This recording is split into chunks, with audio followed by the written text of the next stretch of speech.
ഭാൽക്കാതീർ, കൃഷ്ണഭക്തരെ, കൃഷ്ണനെ അത്രത്തോളം പ്രേമിക്കുന്നവരെ ദുഃഖത്തിലാഴ്ത്തിയ സ്ഥലം. ഇവിടേക്കാണ് ഭഗവാൻ ജ്യേഷ്ഠനെ തേടിയെത്തുന്നത്. ബലരാമൻ സമാധിയിലായ ഗുഹ ഇവിടെയാണ്. വൈകുണ്ഠത്തിലേക്ക് തിരിച്ചുപോയ തൻ്റെ ജ്യേഷ്ഠൻ്റെ സമാധിയിലായ ശരീരവും കണ്ട് ഭഗവാൻ ഗാന്ധാരിയുടെ ശാപവും മുജ്ജന്മത്തിലെ തൻ്റെ കർമ്മബലത്തിനും വഴിയൊരുക്കി കാത്തിരുന്ന സ്ഥലം.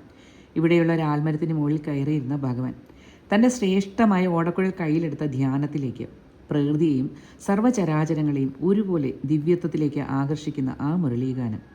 കുറച്ചകലെയായി ത്രേതായുഗത്തിലെ ശപഥം നിറവേറ്റാൻ കാത്തിരുന്ന മുജ്ജന്മത്തിൽ ബാലിയായിരുന്ന ജര എന്ന വേടൻ.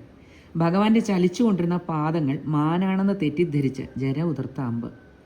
ഭഗവാന്റെ പുത്രൻ സാമ്പൻ ജന്മം നൽകിയ ഇരുമ്പുലക്കയിലെ ഒരു കഷ്ണത്തിൽ നിന്നും നിർമ്മിച്ച അമ്പ്.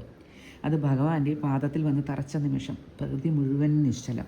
തൻ്റെ ഇരയെ തേടി ഓടിയെത്തിയ ജര പാപഭാരത്താൽ നിലവിളിച്ചു. തൻ്റെ പ്രിയപ്പെട്ട ഭഗവാനെയാണല്ലോ താൻ ഇരയാക്കിയത് എന്ന് അലറിക്കരഞ്ഞ ജര. ജരയെ സമാധാനിപ്പിച്ച ഭഗവാൻ അയാളുടെ മുജ്ജന്മവും തൻ്റെ കർമ്മഫലവും ഓർമ്മിപ്പിച്ചു.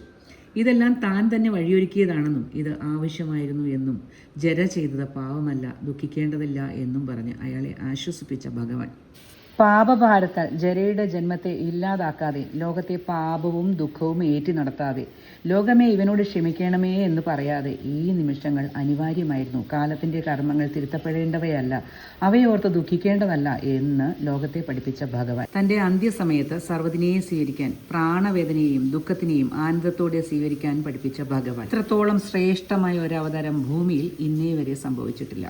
ജരയെ സമാധാനിപ്പിച്ച് ത്രിവേണി സംഗമത്തിലേക്ക് നടന്നകന്ന ഭഗവാൻ.